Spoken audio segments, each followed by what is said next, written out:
Hechos capítulo 1. Vamos a leer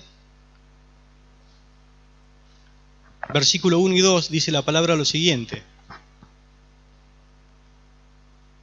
En el primer tratado, oh Teófilo, hablé acerca de todas las cosas que Jesús comenzó a hacer y a enseñar hasta el día en que fue recibido arriba, después de haber dado mandamientos por el Espíritu Santo a los apóstoles que había escogido.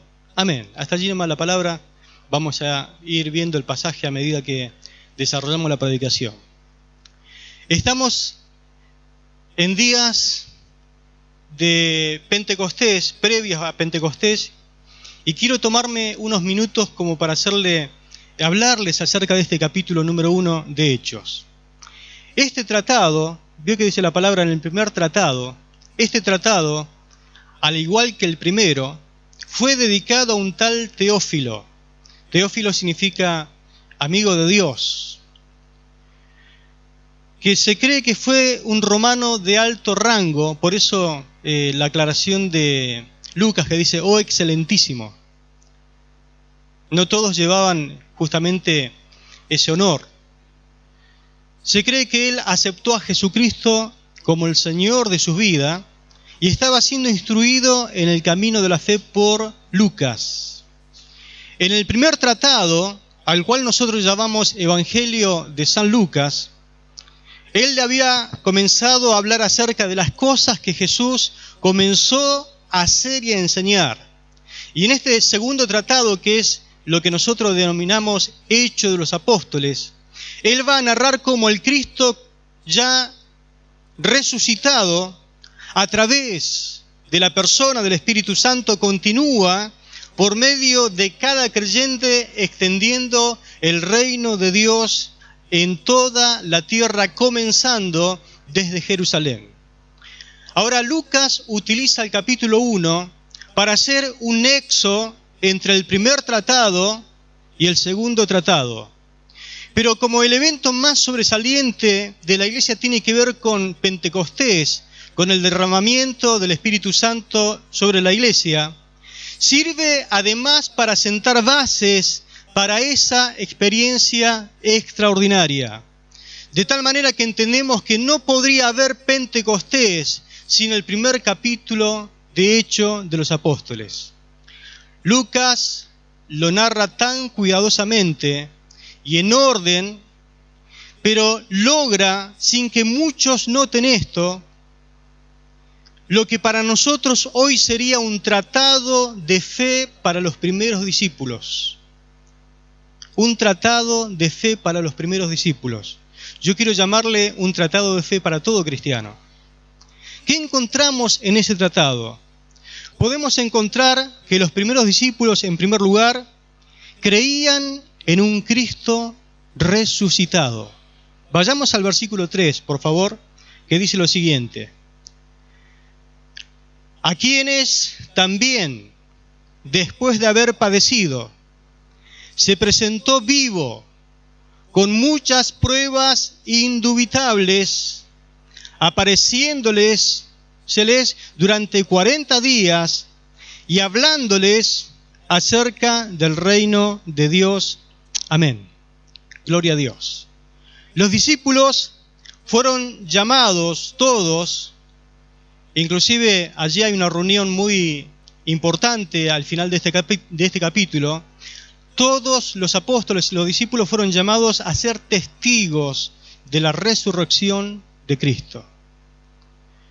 Ellos recibieron, dice la palabra, pruebas indubitables. Significa pruebas evidentes, pruebas palpables. La palabra del Señor nos dice que en alguna ocasión los discípulos estaban reunidos con puertas cerradas y el Señor se les apareció en medio de ellos y le dijo, paz a vosotros. Pruebas indubitables, palpables. Dice la palabra que en una de esas reuniones el Señor le dijo, vengan, palpen, toquen. y a Tomás le dijo, mete tu mano en el costado, o si quieres meter tu mano en los agujeros que los clavos me hicieron. Bienaventurado el que cree no viendo, le dijo. Y además dijo, tóquenme, pálpenme, porque un espíritu, porque es lo que ustedes están pensando que soy, no tiene cuerpo, pero acá hay un cuerpo resucitado. Tienen algo para comer, así que le dieron seguramente algún trozo de pescado, alguna boga asada, algo que sobró, y comió. Y después le dieron un panal de miel para que comiera, y lo comió. La palabra dice que se apareció a Cefas, es decir, a Pedro, se apareció a Santiago, que era uno de los hermanos de él, se apareció en una reunión que había 500 hermanos a la vez. Dice la palabra que Pablo dice, y algunos de ellos todavía están vivos, y si quieren vayan y pregúntenle, porque ellos son testigos oculares de que Cristo resucitó. Gloria a Dios. Así que ellos fueron llamados a ser testigos, en primer lugar, de la resurrección del Señor. Por lo general, se acostumbra en las tumbas a poner algún epitafio. En algunos lugares dicen, aquí yace fulano de tal. En otras tumbas dicen, por ejemplo, aquí descansan los restos de fulano de tal. En la tumba de Jesús no hay ningún epitafio escrito. El único epitafio que podríamos decir que se escribió con las palabras de un ángel fue que el ángel dijo, no está aquí, ha resucitado. Amén. En la tumba de Jesús no hay cuerpo, no existe cuerpo. Jesús está sentado a la diestra de Dios. ¿Cuánto lo creen? Gloria a Dios. Hace poco leí algo muy importante que me llamó mucho la atención. Dice que un día la piedra dijo, soy la más fuerte. Y oyendo el hierro, dijo, yo soy más fuerte que tú, ¿quieres verlo? Los dos lucharon hasta que la piedra se convirtió en polvo. ¿Ves cómo yo soy más fuerte? Dijo el hierro. Oyendo eso, el fuego dijo, te equivocas, yo soy más fuerte que tú. ¿Quieres verlo? El hierro y el fuego se fundieron en una lucha y el hierro se derritió. El fuego dijo con orgullo, yo soy el más fuerte. Pero el agua lo escuchó y dijo, yo soy más fuerte que tú. ¿Quieres verlo? Los dos lucharon hasta que el fuego se apagó. Y el agua dijo, yo sí soy fuerte. Oyendo esto, la nube dijo, yo soy más fuerte que tú. ¿Quieres verlo? Y lucharon hasta que la nube hizo evaporar el agua. La nube dijo, yo soy más fuerte. Pero el viento que los vio luchar y oyó el comentario de la nube, dijo, yo soy más fuerte que tú, ¿quieres verlo? Entonces los dos lucharon hasta que el viento sopló y la nube se esfumó. Y entonces el viento dijo, yo soy más fuerte. Pero los montes le dijeron, somos más fuertes que tú, ¿quieres verlo? Lucharon hasta que el viento quedó atrapado entre los montes y estos dijeron, somos más fuertes. En ese momento apareció el hombre. Y dijo, yo soy más fuerte que ustedes, ¿quieren verlo? Entonces el hombre, haciendo uso de su inteligencia, perforó los montes y liberó al viento, acabando así con el poder de los montes. Satisfecho el hombre dijo, yo soy la criatura más fuerte que existe. Pero justo en ese instante vino la muerte. Y el hombre se creía inteligente y lo suficientemente fuerte, con apenas un golpe, el hombre desapareció. La muerte todavía estaba haciendo fiesta por su hazaña cuando de pronto apareció otro hombre en escena. La muerte también acabó con él, pero a los 3 días de su muerte resucitó, venciendo de esta manera a la muerte. Ese hombre se llama Jesús, el Hijo de Dios. Amén. No existe nadie más poderoso que Él. Y su nombre, dice la palabra, es sobre todo nombre. Solamente Él merece la gloria y la honra para siempre.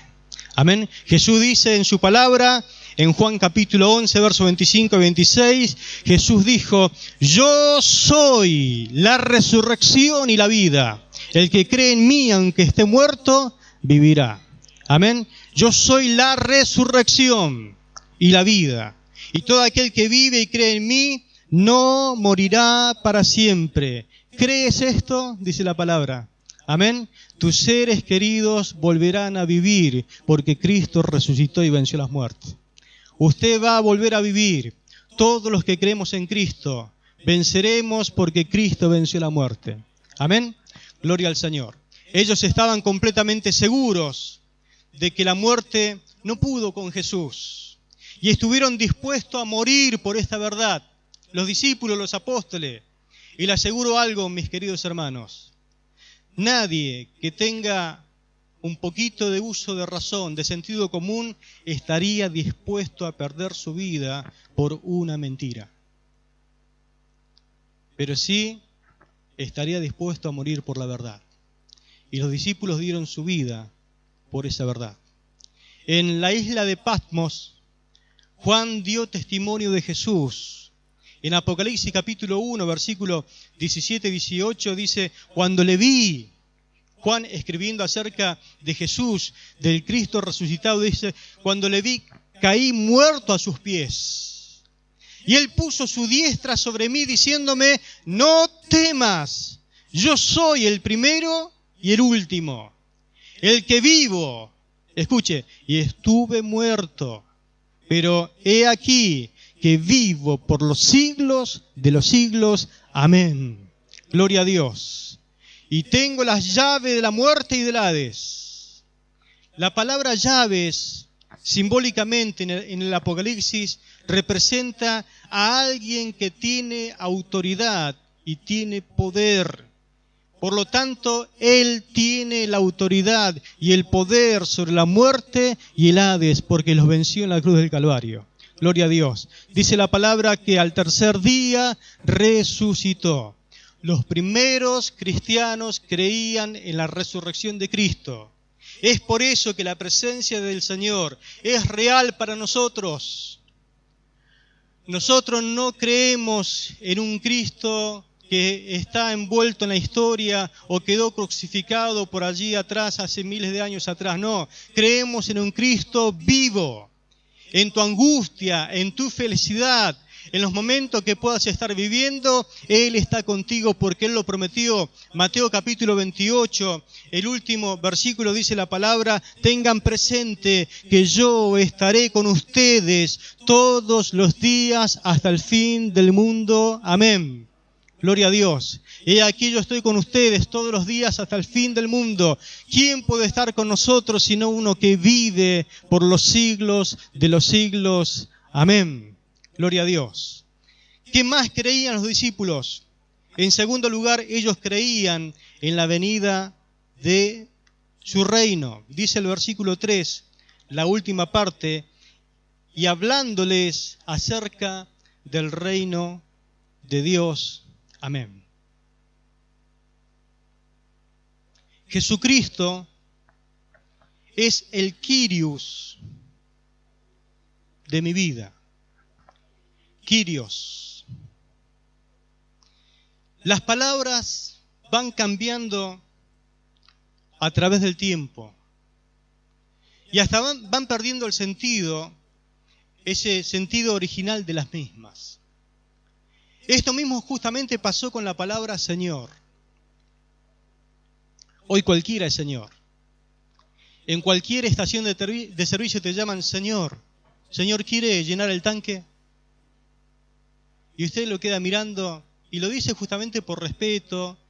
No sé si uno merece ser llamado Señor o no, pero claro es que es Señor con S minúscula, ¿no?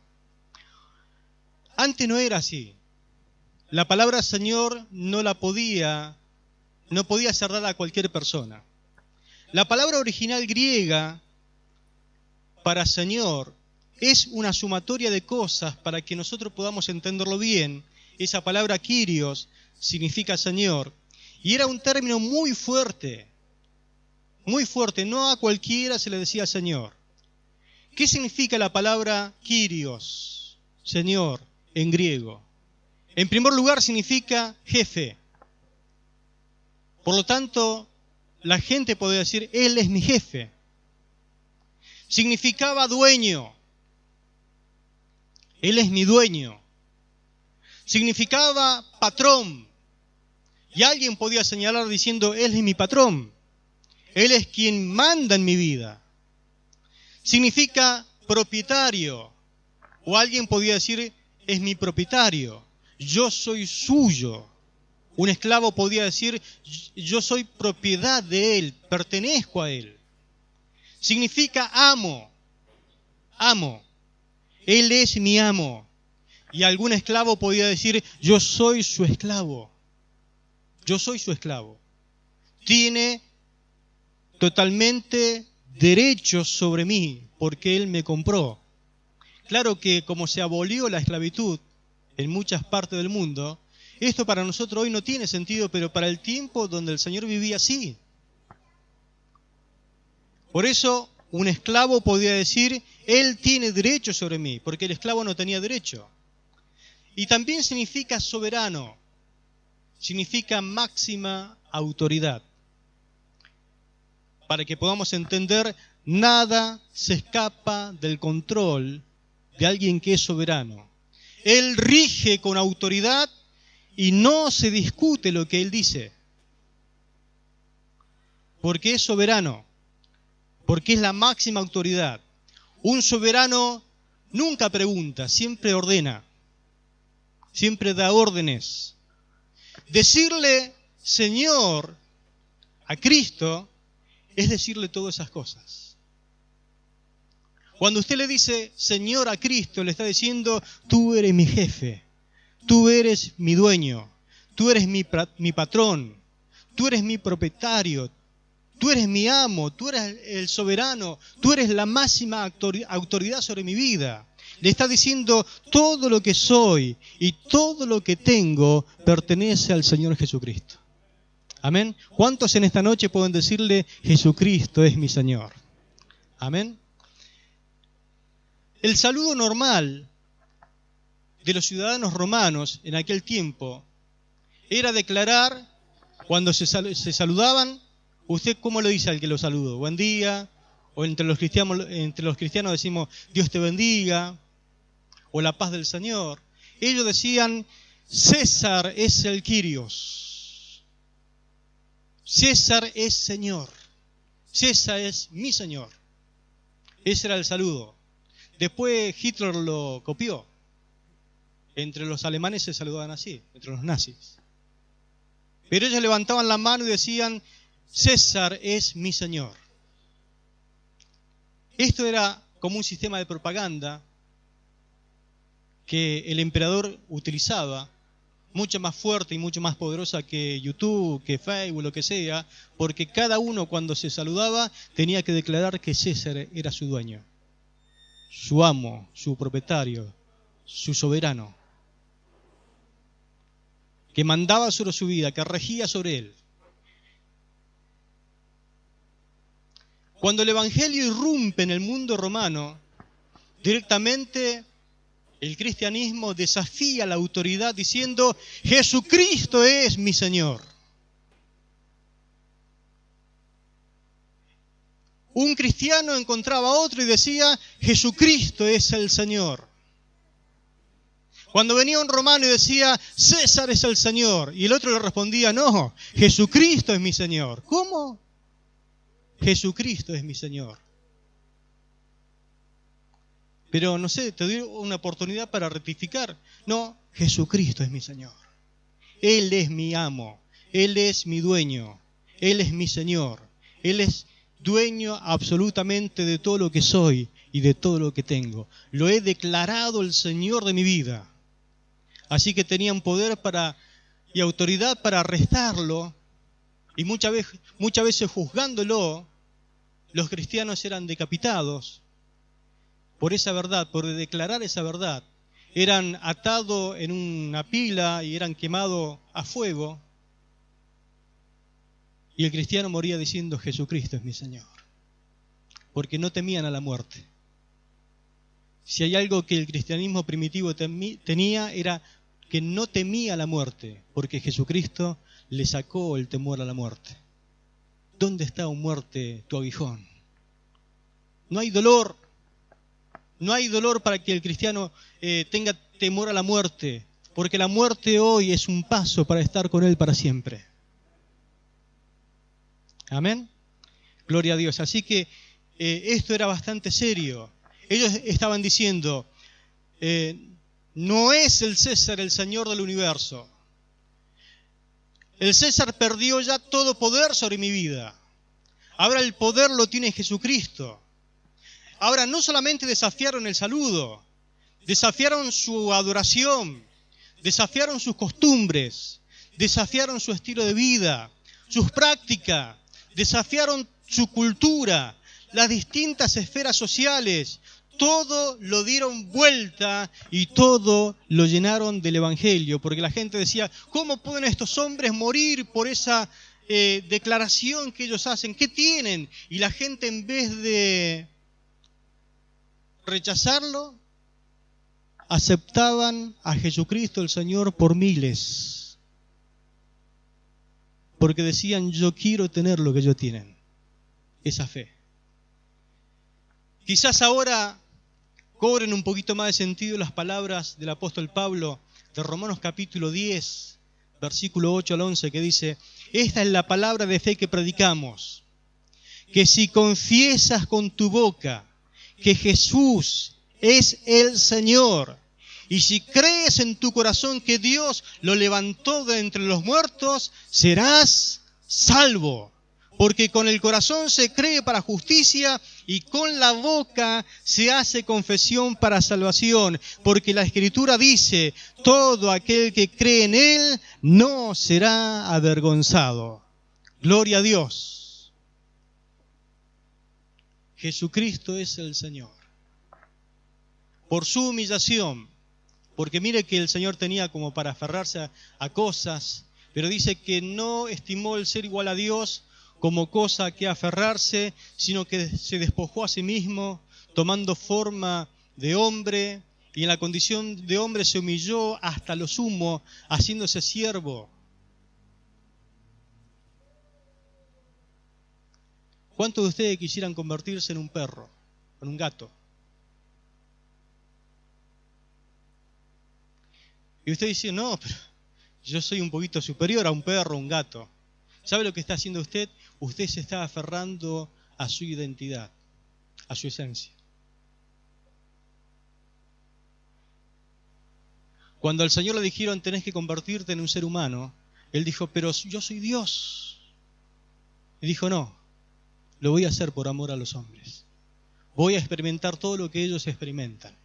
Y en la condición de hombre se humilló hasta lo sumo, hasta hacerse siervo y morir en la muerte de cruz. La peor humillación que podía tener un ser humano en aquel tiempo. Y por su humillación, dice la palabra en Filipenses capítulo 2, que Dios le dio un nombre sobre todo nombre que se nombra. Y le dio un privilegio, que ante Él toda rodilla se doblará, de los que están en el cielo, de los que están en la tierra y de los que están debajo de la tierra. Pero además, toda boca confesará, quiéralo o no, en vida o en muerte, todo el mundo confesará que Jesucristo es el Señor, para gloria del Dios Padre. Amén. Es mejor hacerlo en este tiempo, decirle: Jesucristo, sé mi dueño para siempre. Te recibo como el Señor de mi vida. Tú eres mi patrón, mi dueño, mi amo. Eres propietario de mi vida, de mi tiempo, de todo lo que tengo. Todo lo que tengo y todo lo que soy es tuyo, Señor. Amén. Gloria a Dios. O aceptas o no aceptas ponerte bajo su dominio, someterte a su dominio. No hay mucha vuelta. O aceptas su dominio o lo rechazas.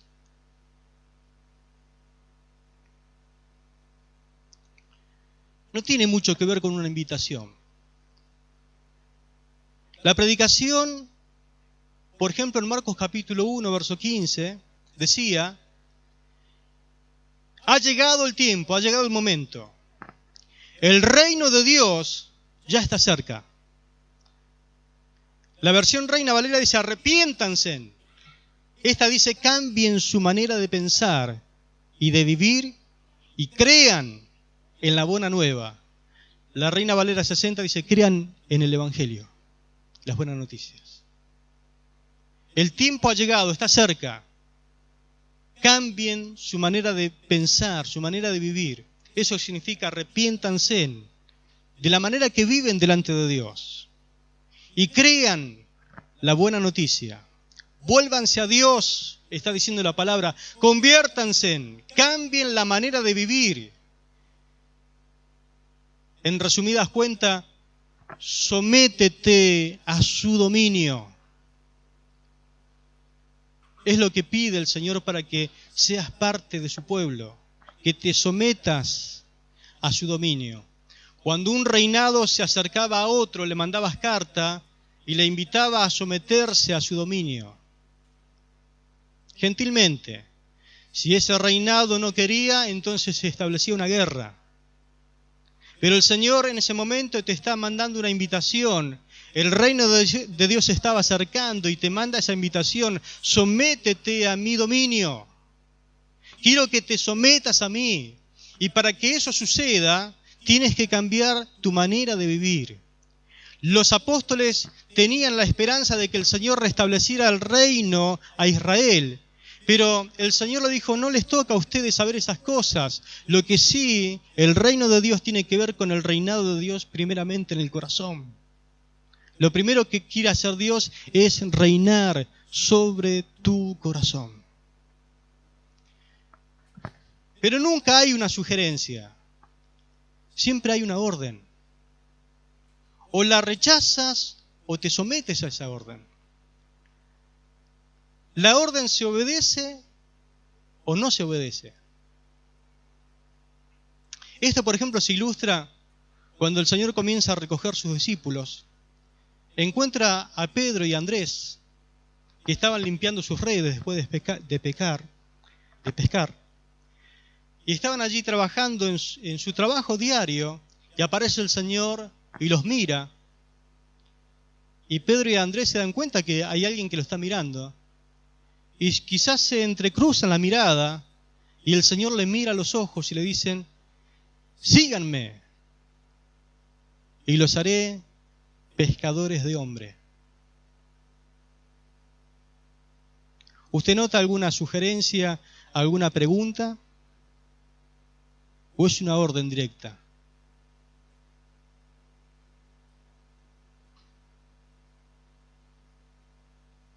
Síganme. Pedro y Andrés podían obedecer o desobedecer. Pero el Señor no les pregunta: ¿ustedes quieren ser mis seguidores? ¿Quieren convertirse en pescadores de hombre? ¿Le dice así el Señor? No, le dicen: síganme y yo los haré pescadores de hombre. Dice la palabra que Pedro y Andrés, dejando sus redes, le siguieron.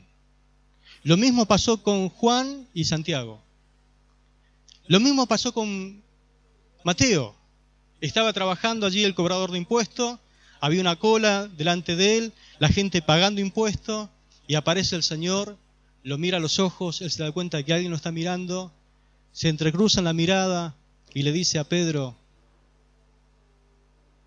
sígueme.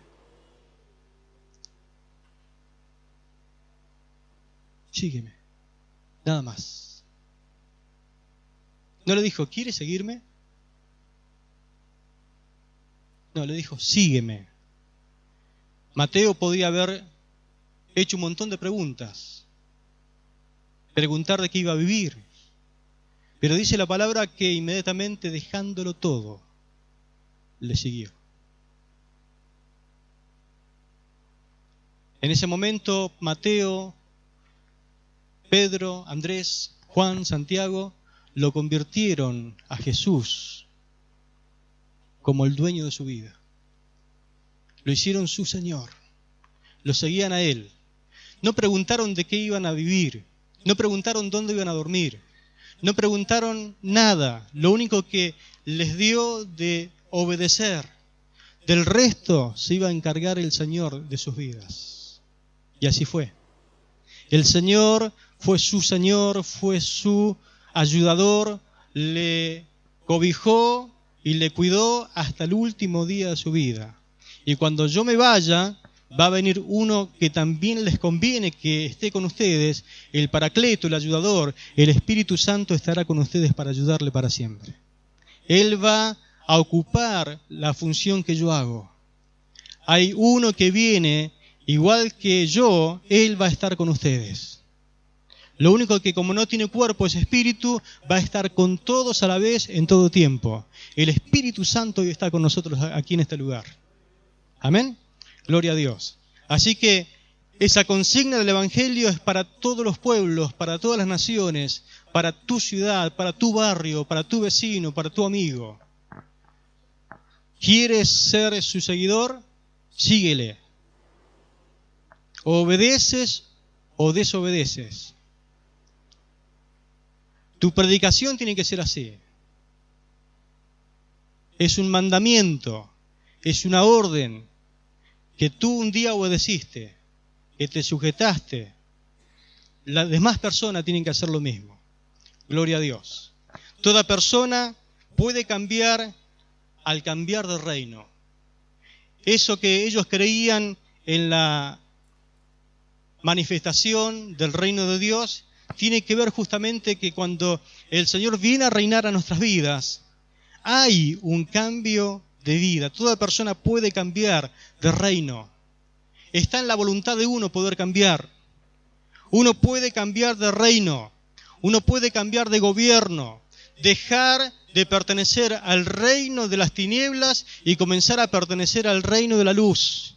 Dejar de estar gobernado por las tinieblas, por Satanás, y comenzar a ser gobernado por el Rey de Reyes y Señor de Señores. Dejar de estar bajo el dominio de las tinieblas y comenzar a estar bajo el dominio del Dios Todopoderoso.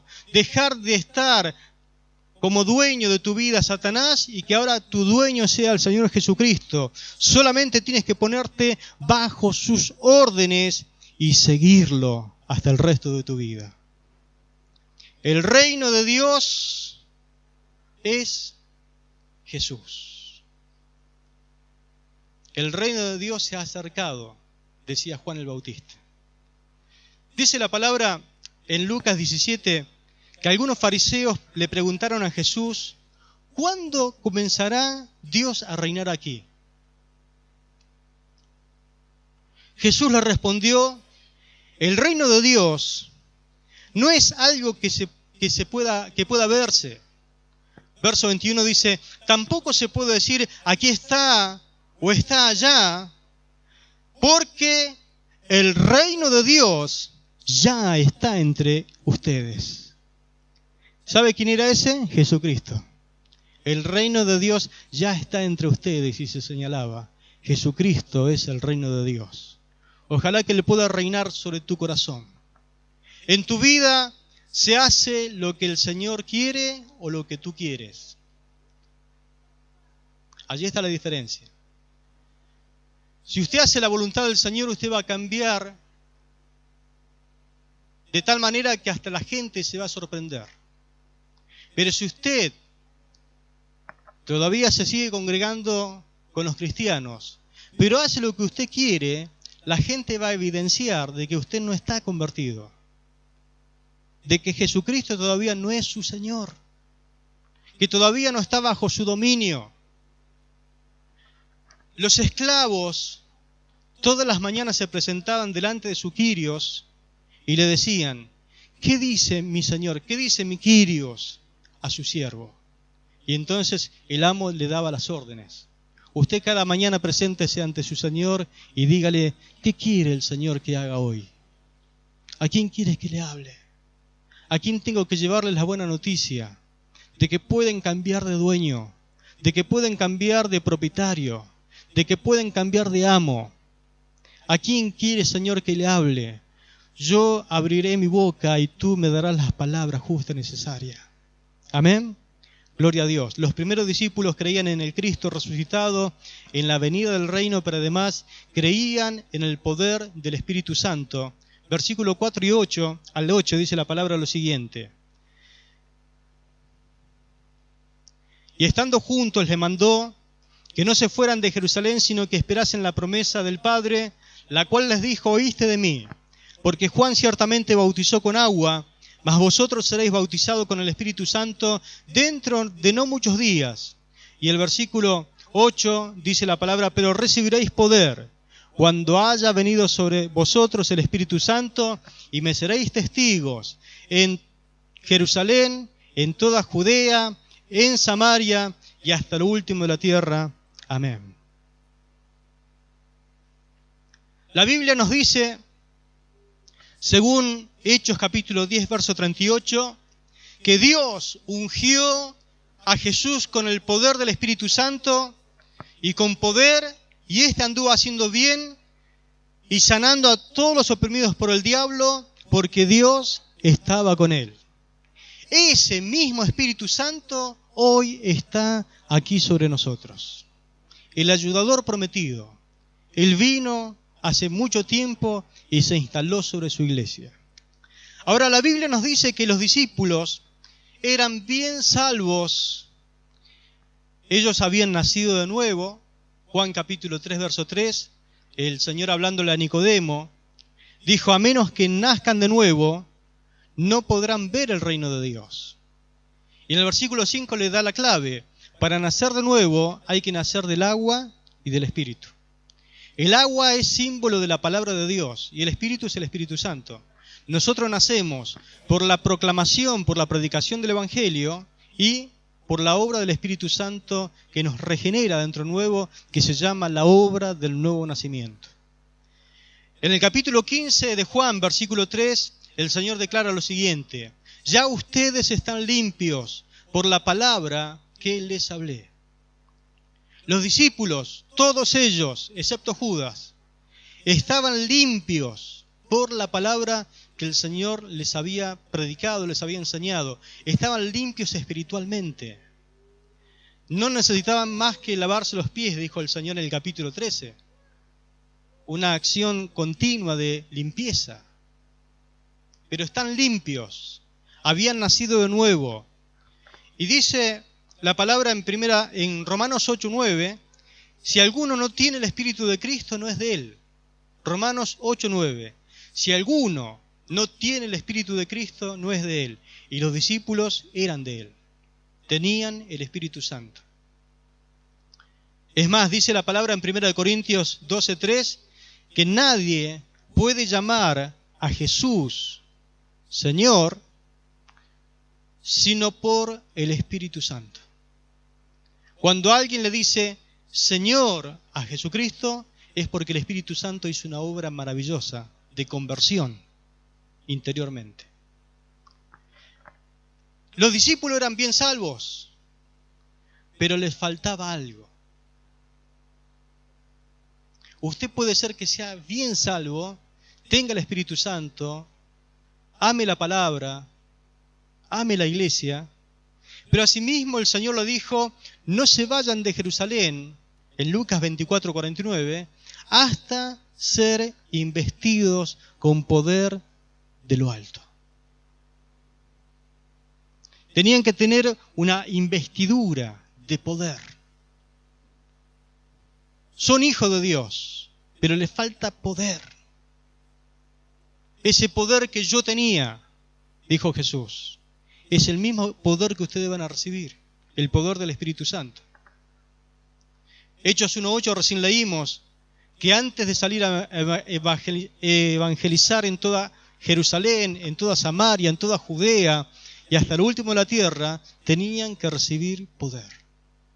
Antes de salir, necesitan dotarse de poder de lo alto. Ahora, si ellos necesitaron, ¿será que a nosotros no nos hace falta?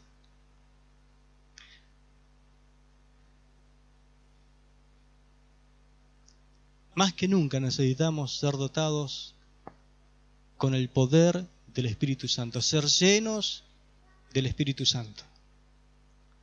La Biblia enseña que la señal inicial que una persona, la evidencia inicial que una persona ha sido llena del Espíritu Santo es la manifestación de hablar en nuevas lenguas. Dice en Marcos capítulo 16, verso 17, en mi nombre echarán fuera demonios, en mi nombre hablarán nuevas lenguas. Es decir, que una evidencia de ser llenos del Espíritu Santo es hablar en un idioma no conocido, no aprendido, pero que te lo da el Espíritu para que puedas hablarlo. En Hechos capítulo 2, verso 4 dice la Biblia que entonces fueron llenos del Espíritu Santo y comenzaron a hablar en nuevas lenguas según el Espíritu les daba que hablasen. Después siguen otras evidencias. Por eso decimos que es una evidencia inicial. Está la evidencia de hablar con denuedo la palabra de Dios, es decir, que la persona llena del Espíritu Santo después quiere agarrar a cualquiera y hablarle de Cristo, planifica, hace todo lo posible para hablarle a sus parientes del Señor, a sus vecinos del Señor, a sus compañeros de trabajo, les quiere hablar de Cristo constantemente y su boca es Cristo y su boca es el Señor y todo lo que piensa, todo lo que está planificando tiene que ver con expander lo que más pueda la predicación. Valientemente lo hace. Se apodera de él un amor por las personas perdidas. Es el amor de Cristo que lo presiona para que pueda dedicarse a hablar a las personas del Señor. Le viene sobre él un compromiso por la misión. El compromiso número uno para él no son los cumpleaños de los hijos, ni de los nietos, ni de ellos mismos, ni los compromisos que uno puede hacer con la sociedad. El compromiso número uno es cumplir con la misión del Señor. Así que todo el mundo ahora no lo quiere. Todo el mundo ahora lo menosprecia y dice, no, pero si antes estaba con nosotros, antes era el hazme reír de la fiesta y ahora esta persona está comprometida con el Señor. Lo único que piensa y lo único que quiere es agradar a su Señor. Amén. Hay una entrega total, una entrega incondicional. ¿No cree que más que nunca hace falta la llenura del Espíritu Santo sobre la iglesia? Para que volvamos a experimentar esto. Y a veces usted pensará, ¿y por qué la iglesia no crece? ¿Y por qué siempre estamos ahí que crecemos y no decrecemos? Porque la iglesia crece siempre y cuando los miembros estén llenos del Espíritu Santo de Dios y comprometidos 100% con Él. Viene el fruto del Espíritu, la persona cambia. Al tener el carácter de Cristo, al tener ese amor, ese gozo, esa paz, que la gente quiere contagiarse de ellos, tiene paciencia, tiene bondad, tiene benignidad, tiene fe, tiene templanza, dominio propio. La persona es como Cristo caminando entre la gente. Y los dones que se manifiestan sobre su vida, que son herramientas para poder ganar almas para el Señor. La Biblia enseña que un árbol se lo conoce por su fruto. Por su fruto los conoceréis, dice la palabra. A las personas también se las conocen por la clase de fruto que da. Y quiero dar una respuesta teológica a muchos que por ahí andan preguntando a veces, ¿las lenguas son de Dios o no son de Dios? Solamente voy a contestar esa pregunta con el sentido común, no hace falta más nada.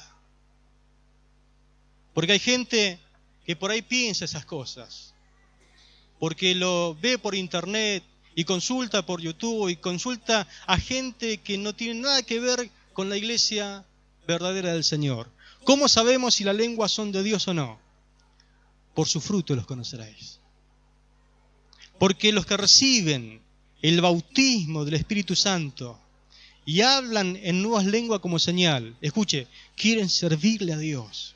se consagran totalmente a Dios, quieren predicarle a todo el mundo de Cristo, dejan de pecar, dejan los vicios nocivos, quieren vivir en santidad para agradarle a Él, viven orando, viven leyendo y estudiando las Escrituras, viven y andan en el Espíritu, se suman como obreros de Dios dejando atrás el mundo, anhelan fervientemente su venida. Díganme si todas estas cosas son buenas o malas. Por su fruto los conoceréis. Un reino dividido no prevalece. Si fueran del diablo las lenguas, nunca te arrimaría más a Cristo, al contrario, te separaría de Él. Entonces las lenguas son de Dios, porque te acercan a Dios. Hablar en lenguas te acerca a Dios, nunca te aleja. Los primeros discípulos creían en el Cristo resucitado, creían en la venida del reino de Dios, creían en el bautismo del Espíritu Santo. Y digo 4 cosas más, pero no las desarrollo, solamente para que usted sepa lo que es el capítulo 1. Creían en la seguridad de su retorno, versículo 9 al 11. Creían unos en otros, versículo 12 al 14. Creían en la oración ferviente, versículo 15, verso 24, verso 25. Creían en la dirección de Dios, versículo 16 al versículo 23. Pero no solamente creían, tenían convicción de estas cosas. Estaban convencidos de estas verdades al punto que los hizo cambiar de estilo de vida y se consagraron totalmente a estas verdades. La diferencia entre creer y estar convencido. Si usted no está convencido, nunca realizará lo que usted cree. Hay gente que cree y lo único que tiene es religión. Pero la gente cuando cree y está convencida, cambia de vida. Amén. Sin un Cristo resucitado, no hay Pentecostés. Sin el Señor reinando en cada vida, en sus seguidores, no hay Pentecostés. Sin aferrarse a la promesa del Espíritu Santo, no hay Pentecostés. Pero si crees todas estas verdades, Pentecostés se hará una realidad para tu vida hoy. Amén. Gloria a Dios. ¿Cuántos quieren decirle en esta noche, Señor, que Pentecostés no sea algo histórico, sino algo permanente en mi vida? Amén. Gloria a Dios. Oremos al Señor. Que trajeron un himnario, nos acompañan. Vamos. ¿Quién es el salvo de toda maldad? Tan solo hay poder en mi Jesús. Quiere y gozar santidad. Tan solo hay poder en Jesús. Hay poder, poder, sí, no hay poder en Jesús. Quien murió, hay poder.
servir a tu rey y Señor. Hay solo hay poder en mi Jesús. Ven y ser salvo, podrás en su amor. Hay solo hay poder en Jesús. Hay poder, poder, sí, no hay poder en Jesús. Hay poder, poder, sí, no hay poder en la sangre que vertió. Quieres servir a tu rey y Señor. Hay solo hay poder en mi Jesús. Ven, sé salvo, podrás en su amor. Tan solo hay poder en Jesús. Hay poder, poder, sí, no hay poder en Jesús. En Dios hay poder, poder, sí, no hay poder en la sangre que vertió. En la sangre que vertió. En la sangre que vertió.